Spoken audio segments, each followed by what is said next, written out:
नमस्ते बच्चों, कैसे हैं आप सब। आज हम हिंदी व्याकरण एवं रचना प्रबोध से अध्याय 8 संधि का अध्ययन करेंगे। संधि किसे कहते हैं? संधि माने दोस्ती, मैत्री, मित्रता। अगर आपने कहानियाँ सुनी हो, देखी हो, प्राचीन ज़माने में, पहले के ज़माने में राजा महाराजा युद्ध करते थे। फिर किन्हीं कारणों से, मतलब अगर कोई राजा को लगता है कि भी मैं जीत नहीं सकूंगा तो संधि कर लेता हूँ ताकि युद्ध रुक जाए, तो वे युद्ध नहीं करना चाहते तो संधि कर लेते और इस प्रकार युद्ध समाप्त हो जाता। तो मतलब ये संधि दोस्ती कर लेते। बस ऐसे ही संधि का अर्थ है, शाब्दिक अर्थ है, जब हम पढ़ रहे हैं जो संधि, उसमें योग अथवा मेल। संधि का मतलब है योग, जुड़ना, है ना, एक दूसरे से जुड़ जाना या मिल जाना। तो जैसे दो व्यक्ति संधि करते हैं तो जुड़ जाते हैं, मिल जाते हैं, वैसे ही दो ध्वनियों या वर्णों के मेल से होने वाले विकार को ही संधि कहते हैं। जब दो ध्वनियों में दोस्ती होती है, मैत्री होती है, योग होता है या मेल होता है दो ध्वनियों या वर्णों में, स्वरों में, व्यंजनों में, तो उससे जो परिवर्तन होता है उसे ही संधि कहते हैं। आई बात समझ में? अब ये परिभाषा क्या है इसकी, जो हम पढ़ लेते हैं थोड़ा सा और। जब दो वर्ण पास पास आते हैं या मिलते हैं तो उनमें विकार उत्पन्न होता है, अर्थात वर्ण में परिवर्तन हो जाता है और यह विकार युक्त मेल ही संधि कहलाता है।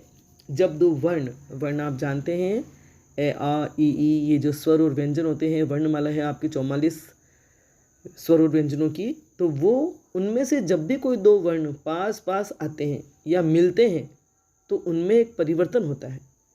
उस परिवर्तन को ही या उस विकार युक्त मेल को ही संधि कहते हैं। मतलब उनके पास पास आने से, मिलने से उनमें विकार उत्पन्न होता है और वर्ण में परिवर्तन हो जाता है, वही संधि कहलाता है। कामता प्रसाद गुरु के अनुसार दो निर्दिष्ट अक्षरों के पास पास आने के कारण उनके मेल से जो विकार होता है उसे संधि कहते हैं। दो निर्दिष्ट मतलब जो निश्चित है, दिखाए हुए, ये कि इन्हीं वर्णों में, इन्हीं अक्षरों में, तो उन दो अक्षरों के पास पास आने से उनके मेल से जो विकार उत्पन्न होता है उसे संधि कहते हैं। उनमें उनके मिल जाने से जो परिवर्तन आता है ना, विकार का मतलब हुई परिवर्तन। और श्री किशोरीदास वाजपेयी के अनुसार जब दो या अधिक वर्ण पास पास आते हैं तो कभी कभी उनमें रूपांतर हो जाता है और इसी रूपांतर को संधि कहते हैं। रूपांतर माने रूप में अंतर आ जाना। अभी हमने पिछले अध्याय में पढ़ा था शब्द रूपांतर, शब्द रूपांतरण, है ना, तो शब्दों के रूप में अंतर आ जाना। तो ऐसे ही वर्णों के पास पास आने से दो वर्ण मिलते हैं, दो वर्ण मिलकर के एक शब्द बन जाता है और उस शब्द में जो परिवर्तन आता है वही संधि कहलाता है। तो समझ में आ गई बात। संधि होती है दोस्ती, दो वर्णों में, दो स्वरों में, दो व्यंजनों में, एक स्वर या एक व्यंजन जब ये पास पास आते हैं, एक दूसरे से दोस्ती करते हैं, एक दूसरे से हाथ मिलाते हैं, तो उनमें कुछ परिवर्तन आ जाता है और वह परिवर्तन ही संधि कहलाता है। इससे शब्द जो संधि होते ही उन दो शब्दों से जो एक शब्द बनता है उसके रूप में कुछ परिवर्तन आ जाता है। जहाँ से वे मिलते हैं वहीं, है ना, वो आप अभी पढ़ेंगे तब आपको अच्छे से समझ में आएगा।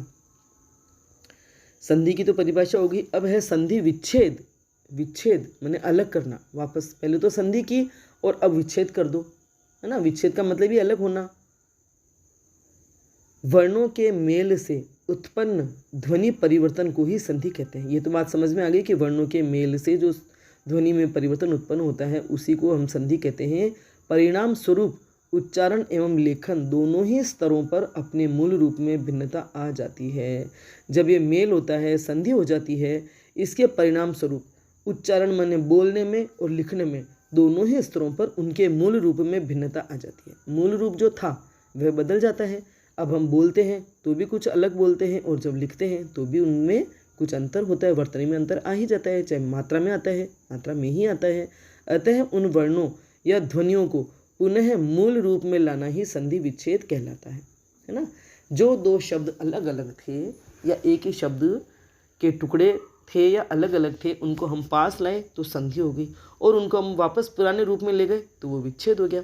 मतलब संधि वाले शब्द देकर के उनका संधि विच्छेद करने के लिए कहा जाता है तो हम उन शब्दों के हम टुकड़े करते हैं, और ऐसे टुकड़े करते हैं कि उनके बीच में जो स्वर होते हैं वो एक दूसरे से दूर होकर के अपने मूल रूप में आ जाते हैं, और जब उन स्वरों को पास पास लाया जाता है तो वो संधि करके नया शब्द बना देते हैं। तो जो शब्द अलग होते हैं तो उन्हें संधि विच्छेद कहते हैं, और जब उन दोनों को मिला दिया जाता है तो वही संधि कहलाता है। अब जैसे उदाहरण देखो, दो शब्द है ना, दो शब्द हम मिलाएंगे, उन दो शब्दों में कौन से वर्ण जो मिलेंगे और इससे संधि युक्त शब्द बनेगा। जैसे एक शब्द है महाधन, दूसरा शब्द है ईश। दो शब्द है ना जिनमें संधि होगी, महाधन ईश। तो ये जो पहला शब्द है महा, इसका जो अंतिम वर्ण है हा में कौन सी मात्रा है, कौन सा स्वर है, स्वर है वही मात्रा होते हैं ना। आप समझिए ही मत, अलग अलग जो स्वर है वही जब व्यंजन में मिल जाता है तो मात्रा बन जाता है ना। तो इस व्यंजन से हा जो व्यंजन है उसमें से हम निकाल देंगे इसमें कौन सा स्वर है, आ स्वर है, मतलब इसमें आ की ये मात्रा है या आ स्वर है। और ईश में जो पहला स्वर है, जो इसका अंतिम है महा का, और जो ईश का पहला है, वो दोनों ही तो पास पास आएंगे। ये तो यानी कि महा का मैं और ईश का शय पास आएगा। पहले शब्द का अंतिम वर्ण और दूसरे शब्द का पहला वर्ण, वो दोनों पास पास आएंगे। तो महा का तो आ स्वर और ईश का ई स्वर, ये जब दोनों संधि करते हैं, दोनों पास पास आते हैं, तो महा और ईश को मिलाकर के क्या बना देते हैं, महेश। है बात समझ में। तो जब इन दोनों वर्णों में संधि हुई तो शब्द का उच्चारण महेश हो गया। पहले हम महाधन ईश बोल रहे थे, अब महेश बोल रहे हैं, और लिखेंगे तो भी महाधन ईश को महेश के रूप में लिखेंगे। तो इस तरह से ये संधि हुई, महेश बना, और इस महेश का वापस मूल रूप ले आएंगे, इसका संधि विच्छेद करेंगे तो संधि विच्छेद वैसे ही होगा जिनमें संधि हुई थी, महाधन ईश। है बात समझ में। तो ये संधि है, और उसी शब्द के वापस टुकड़े कर देते हैं, उनको अलग कर देते हैं। जो संधि की थी, दोनों में दोस्ती कराई थी, उस दोस्ती को वापस हम तुड़वा देते हैं, तो वह हो जाता है संधि विच्छेद। ठीक है। यहाँ आ धन ई दो वर्णों के मेल से विकार स्वरूप ए ध्वनि उत्पन्न हुई और संधि का जन्म हुआ, है ना। दो स्वरों के मिलने से नई मात्रा या नया स्वर पैदा होता है, और वही संधि का जन्म हो जाता है, वही संधि हो जाती है, और शब्द के रूप में अंतर आ जाता है। संधि विच्छेद के लिए पुनः मूल रूप में लिखना होगा। जिन दो में हमने संधि कराई थी उनको वापस पहले वाले रूप में ले आओ तो वो संधि विच्छेद हो जाता है। संधि युक्त शब्द और सामने संधि विच्छेद। अब जैसे संधि युक्त शब्द है महेश, तो इसका हम विच्छेद करेंगे इनका, तो वही धन महाधन ईश, और उनको मिला दिया तो महेश बन गया, और महेश का विच्छेद किया तो महाधन ईश बन गया। दूसरा शब्द है मनोबल, ये संधि युक्त शब्द है। संधि किन में की गई थी, मनः धन बल में। मनः, अब ये जैसे मनोबल है, इसका हम विच्छेद करेंगे तो क्या शब्द सामने आएंगे, मनः धन बल। तो मनः का जो अंतिम है अह, विसर्ग युक्त जो स्वर है अह, और बल का ए, वो मिलकर के बन जाते हैं ओ, तो मनोबल। और इसका जब हम विच्छेद करेंगे तो वे वापस अपने पुराने रूप में आ जाएंगे, मनः धन बल में। तो ये संधि विच्छेद हो गया। ऐसे ही तीसरा शब्द है गणेश, ये संधि युक्त शब्द है। इनका जब हम विच्छेद करेंगे, गण धन ईश, गण का अंतिम स्वर ए और ईश का पहला स्वर ई, ये दोनों मिलकर के बने ए, तो ये बन गया गणेश। तो गणेश, गण और ईश में संधि होने से बना गणेश, और जब गणेश का संधि विच्छेद करेंगे तो वापस उनका पुराना रूप आ जाएगा, गण धन ईश। आई बात समझ में। इन तीनों शब्दों से आपको संधि और संधि विच्छेद की प्रक्रिया अच्छे से समझ में आ गई होगी। आगे बढ़ते हैं हम। अब संधि के भेद। तो संधि के कितने भेद होते हैं, 3 भेद होते हैं। पहला है स्वर संधि, दूसरा है व्यंजन संधि, और तीसरा है विसर्ग संधि। अभी जो आपने ऊपर जो संधि वाले शब्द देखे, उनमें महाधन ईश में स्वर और स्वर का मेल था, सभी में स्वर का ही मेल था, है ना। तो जब स्वर और स्वर मिलते हैं तो वहाँ होती है स्वर संधि। जब एक स्वर और एक व्यंजन में मेल होता है तो वो होती है व्यंजन संधि। चाहे एक स्वर और एक व्यंजन हो, चाहे दोनों ही व्यंजन हो, है ना, तो वो होती है व्यंजन संधि। शुद्ध रूप में स्वर होते हैं तो स्वर संधि। और जब विसर्ग संधि में एक विसर्ग वाला स्वर होता है और दूसरा व्यंजन या स्वर व्यंजन ही होता है, वो कहलाती है विसर्ग संधि। अब आगे हम विस्तार से पढ़ेंगे। तो अभी हम पहले पढ़ते हैं स्वर संधि। दो स्वरों के मेल से उत्पन्न विकार स्वर संधि कहलाता है। दो स्वरों के मेल से, जैसे महाधन ईश, इन दोनों स्वरों के मेल से जो ए उत्पन्न हुआ, ए बना, वह संधि कहलाता है। स्वर संधि के फिर 5 भेद होते हैं। अलग अलग स्वरों के मेल से अलग अलग तरह की संधियाँ होती है, तो उसके फिर 5 भेद हैं। संधि यूं बहुत सरल लगती है ना। सरल क्या लगती है, पढ़ते ही नहीं है बच्चे, पढ़ते ही नहीं है, कहीं कहीं पढ़ाया भी नहीं जाता है, और एक एक नंबर के प्रश्न होते हैं तो सोचते हैं हम ऐसे ही कर लेंगे, और जब प्रश्न आते हैं परीक्षा में हर किसी टुकड़े कर देते हैं, हर किसी जोड़ देते हैं, वो संधि बना देते हैं। लेकिन नहीं, कायदे से पढ़िए, ढंग से पढ़िए, ध्यान से पढ़िए, तो आपके 1 नंबर या 2 नंबर जो भी होते हैं वो भी आपको पक्के से मिल जाएंगे। व्याकरण का यही है, आप व्याकरण के प्रति लापरवाह होते हैं, उसको ध्यान से नहीं पढ़ते हैं, और जबकि 40 या 50% व्याकरण आती है पाठ्य पुस्तक में से, तो वो पोर्शन आपका गलत हो जाता है और नंबरों पे कितना अंतर आ जाता है। तो जैसे आप पाठ्य पुस्तक की तैयारी करते हैं वैसे ही व्याकरण को भी सावधानी से पढ़ेंगे तो आपके बहुत अच्छे नंबर आएंगे, है ना। इसमें भी गणित की तरह नंबर मिल जाते हैं पूरे में से पूरे। तो आप इनको 1-1 नंबर या 2-2 नंबर का समझ करके लापरवाही न करें और न छोड़ें, बहुत ही ध्यान से पढ़ें। तो अब है संधि के 5 भेद। उनमें पहला भेद है दीर्घ स्वर संधि। 2 समान स्वर, इसकी परिभाषा या नियम देखिए। दीर्घ स्वर संधि क्या होती है, कैसे होती है। 2 समान स्वर मिलकर दीर्घ हो जाते हैं, समान होते हैं स्वर, है ना। अभी आप पढ़ेंगे तो समझ में आएंगे कि समान स्वर कैसे। ए से ए, आ से आ, ई से ई, है ना, ये होते हैं एकदम समान। और ए से आ से ए, ये होते हैं समान। आई बात समझ में। तो और ई से ई, चाहे वो छोटी ई हो चाहे बड़ी हो, लेकिन समान स्वर होते हैं। तो जब 2 समान स्वर मिलकर दीर्घ हो जाते हैं वहाँ दीर्घ स्वर संधि होती है। जैसे यदि ए, आ, ई, उ के बाद वे ही लघु या दीर्घ स्वर आए, मतलब लघु के साथ लघु आए, या लघु के साथ दीर्घ आए, या दीर्घ के साथ दीर्घ आए, या दीर्घ के साथ लघु आए, तो दोनों मिलकर क्रमशः आ, ई, उ हो जाते हैं। मतलब ऐसे ए मिला तो भी आ होगा, ऐसे आ मिला तो भी आ होगा, आ से आ मिला तो भी आ होगा, और आ से ए मिला तो भी आ होगा। ई से ई, दोनों छोटी ई है ना, ई से ई मिली तो भी ई होगी, ई से ई मिली तो भी ई होगी, ई से ई मिली तो भी ई होगी, और 2 बड़ी ई की मात्राएं मिलेंगी तो भी ई ही होंगी। ऊ से ऊ मिला तो भी ऊ होगा, ऊ और ऊ मिला तो भी ऊ होगा, ऊ से ऊ मिला तो भी ऊ होगा। आई बात समझ में। ये दीर्घ या लघु आमने सामने जब समान है वो स्वर तो वो दीर्घ स्वर संधि कहलाती है। अब आप उदाहरण देकर के बहुत अच्छे से समझ जाएंगे। अन्न धन अभाव। अन्न के न में कौन सा स्वर है, ए, है ना, ए की मात्रा है या ए स्वर है। और जो दूसरा शब्द है अभाव, उसका जो पहला स्वर है उसमें भी ए है, तो ये दोनों ए मिलकर के बन गए आ, तो बना अन्न धन अभाव का मतलब अन्नाभाव। आई बात समझ में। ए और ए मिलकर के आ बना, तो ये संधि होकर के शब्द बना अन्नाभाव, और इसी संधि का हम विच्छेद कर दें तो वापस उनका पुराना रूप अन्न धन अभाव, अन्न का अभाव, अन्न की कमी। ठीक है। भोजन धन आलय।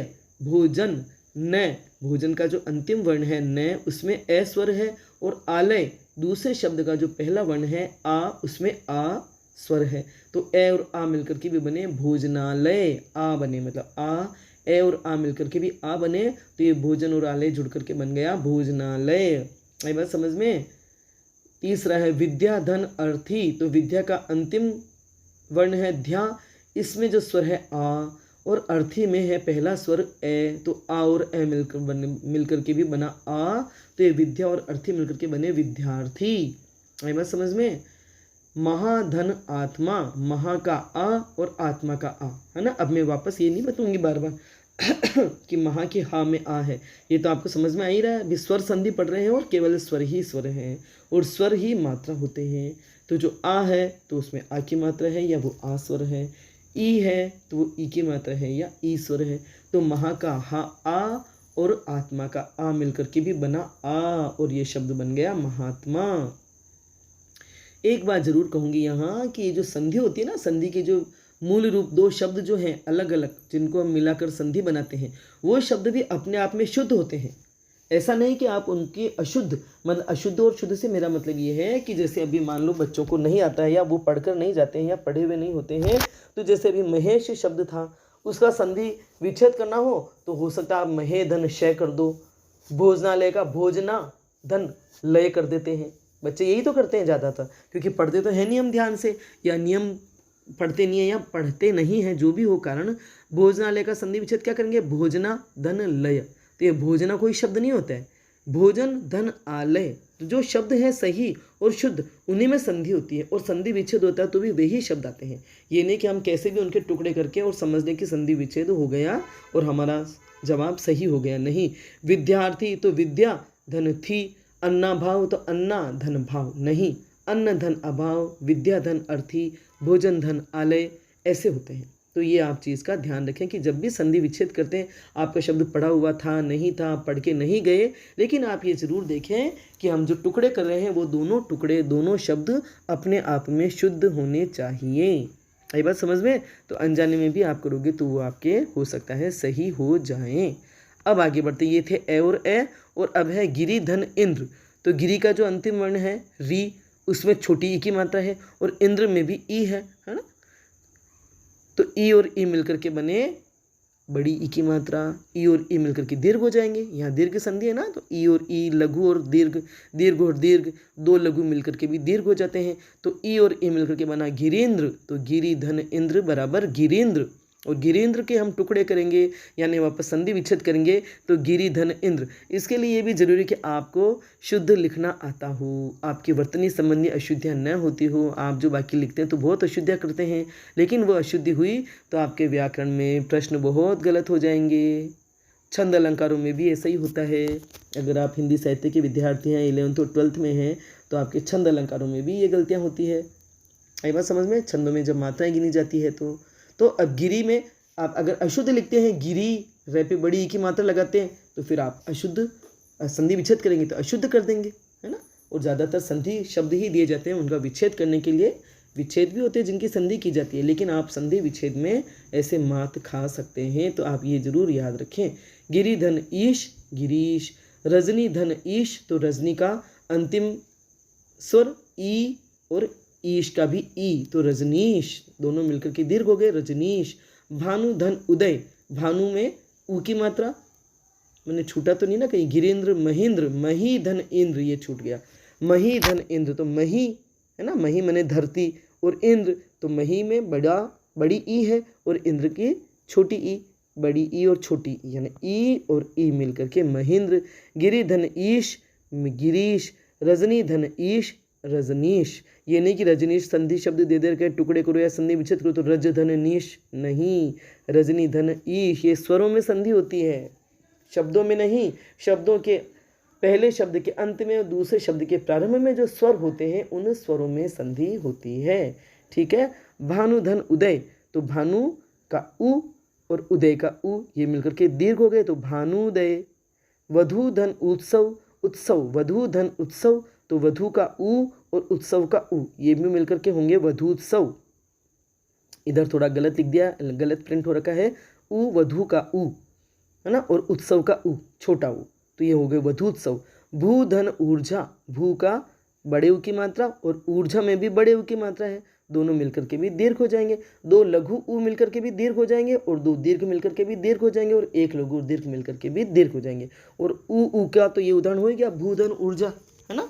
तो अब ऐसे शब्द कई बार हम सोच करके भी देख करके भी कर सकते हैं, इसमें एक शब्द कम हो गया है, ठीक है। तो दीर्घ स्वर संधि समझ में आई। समान स्वरों में समान स्वर मिलकर के दीर्घ हो जाते हैं, चाहे वो लघु और दीर्घ हो, चाहे दीर्घ दीर्घ हो, चाहे दो लघु हो। आई बात समझ में।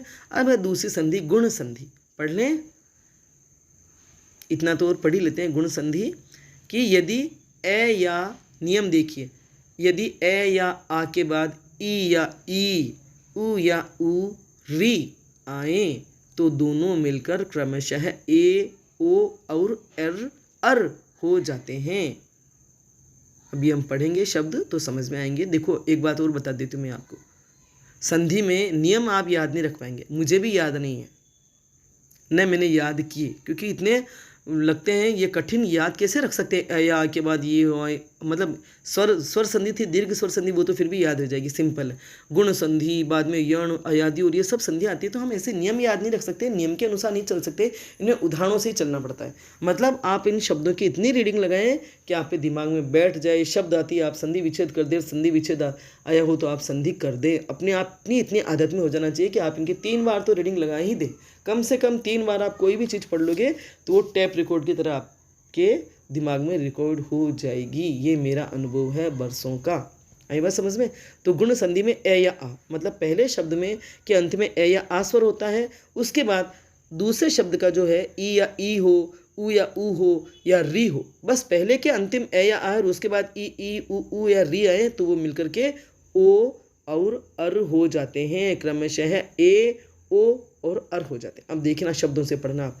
देव धन इंद्र, तो देव का व जो है वो उसमें है ए स्वर और इंद्र में है ई स्वर, तो इसमें ए और ई मिलकर के देवेंद्र हो रहे हैं। दीर्घ स्वर संधि में समान स्वर थे, ए से ए, आ से आ, ई से ई, उ से उ। आई बात समझ में, मतलब ए ई और उ, और इसमें ए और आ के साथ, ए या आ के साथ ई उ और री मिलेंगे। आई बात समझ में। तो ये गुण संधि देव धन इंद्र, तो ए और ई मिलकर के देवेंद्र ए बन गया। गण धन ईश, गण का ए और ईश का ई मिलकर के गणेश, ए की मात्रा हो गई, ए स्वर में परिवर्तन ए बन गया, मतलब संधि होकर के ए बन गया वो, तो गणेश। यथा धन इष्ट, आ, यथा का आ और इष्ट का ई मिलकर के बन गया यथेष्ट, ए की मात्रा में बदल गए वो, आ और ई मिलकर के ए बन गए। रमा धन ईश, तो रमा का आ और ईश का ई मिलकर के भी रमेश हो गए, मतलब ए के साथ ई आया, ए के साथ ई आया, आ के साथ ई आया या आ के साथ ई आएगा, तो चारों मिलकर के ए बनेंगे। बस आप अभी ध्यान से सुन लोगे और ध्यान से पढ़ लोगे तो आपको एक बार में ही याद रह जाएंगे, और दूसरी तीसरी बात पढ़ के तो जिंदगी में ही कभी नहीं भूलोगे। अब है ए के साथ उ, ये तो थे ए और आ के साथ ई या ई, और अब है ए और आ के साथ उ या उ। अब है वीर धन उचित, वीर में अंतिम स्वर है ए और उचित का मिलके उ, ये बनेंगे ओ, तो वीरोचित। पढ़ने में भी आता होगा वीरोचित, तो उसका टुकड़ा या संधि विच्छेद करने पर ये नहीं कि वीरोधन चित, नहीं, वीर धन उचित। अब इनको आप पढ़ लेंगे ना तो ये अपने आप ही आपको याद रह जाएंगे, और बार बार पढ़ने से अपने आप ध्यान में रह जाएंगे। फिर नियम ठीक है, और ज़्यादा ऐसे पूछे भी नहीं जाते, तो बहुत आगे जा कर के जब प्रतियोगी परीक्षाएं देंगे तब जा कर के थोड़ा सा, जब तक तो आपको वैसे ही आने लग जाएंगे और याद हो जाएंगे। अभी आपको घबराना नहीं है। वीर धन उचित, तो वीरोचित, और बार बार पढ़ेंगे तो शायद समझ में भी आ जाएंगे और समझ के अनुसार ही ध्यान आकर के याद रह जाएंगे। जल धन ऊर्मी, तो जल का ए और ऊर्मी का ऊ, तो ए और ऊ मिलकर के जलोर्मी, है ना। ए के साथ ऊ मिले तो ओ की मात्रा हो गई, आ के साथ ऊ मिलेगा तो भी ओ की मात्रा होगी। महाधन उत्सव, आ और ऊ मिलकर के भी महोत्सव। गंगा धन ऊर्मी, आ के साथ ऊ मिला तो भी गंगोर्मी, ओ की मात्रा। आई बात समझ में, गंगा और उर्मी मिलकर के गंगोर्मी, मतलब ए के साथ ई मिलकर ऊ बना, ए के साथ ऊ मिलकर ओ बना, ए के साथ ऊ मिलकर ओ बना, ए के साथ ऊ मिलकर ओ बना, आ के साथ ऊ मिलकर भी ओ बना, और आ के साथ ऊ मिलकर भी ओ बना। शुरुआत में प्रारंभिक शब्द के अंत में तो ए और आ ही है, और दूसरे शब्द का जो पहला वर्ण है वह दूसरे स्वर है, समान स्वर न होकर के असमान स्वर, मतलब ई उ ऊ। बस समझ में। अब है री, ए या आ के साथ री मिलकर के अर बन जाता है। जैसे कर्णव धन ऋषि, कर्णव का ए और ऋषि का री, ए और री मिलकर के क्या बना, अर, तो कर्णवर्षी, कर्णवर्षी। महाधन ऋषि, महा का आ और ऋषि का री मिलकर बने महर्षि। तो इस तरह से ये जो है स्वरों के साथ असमान स्वर मिलकर के ए, ओ और अर बने हैं। अब बात समझ में। और यहाँ ये आपको ध्यान रखना है कि ये शब्द शुद्ध हैं, शुद्ध हो। महाधन ऋषि, महर्षि, कर्णधन ऋषि, कर्णवर्षि। और देखा आपने कि जब इनमें विकार उत्पन्न होता है तो हम उच्चारण भी बदल गया है और इनका लिखना भी बदल गया है। उच्चारण कर रहे हैं, जो हम बोल रहे हैं वो शब्द भी अलग हो गए हैं, और जो हम लिख रहे हैं वो शब्द भी अलग हो गए हैं। तो आज आपको दीर्घ स्वर संधि और गुण संधि पढ़ाई है, और ये दोनों मुझे पूरा विश्वास है कि आपको अच्छे से समझ में आ गई होंगी। एक बार और इनको पुनः पढ़ लें, कल मतलब दोबारा आप पढ़ लें और इन शब्दों को बार बार पढ़ें, तो आपको ये अच्छे से याद रह जाएंगे। वीडियो समझ में आया है तो लाइक करें, अपने फ्रेंड्स के साथ शेयर करें, मेरे चैनल को सब्सक्राइब करें, बेल आइकन भी अवश्य टच करें, ताकि जब भी मैं वीडियो बनाऊंगी उसकी सूचना आपको तत्काल मिल जाएगी। इसके बाद बचे हुए 3 भेद पढ़ेंगे।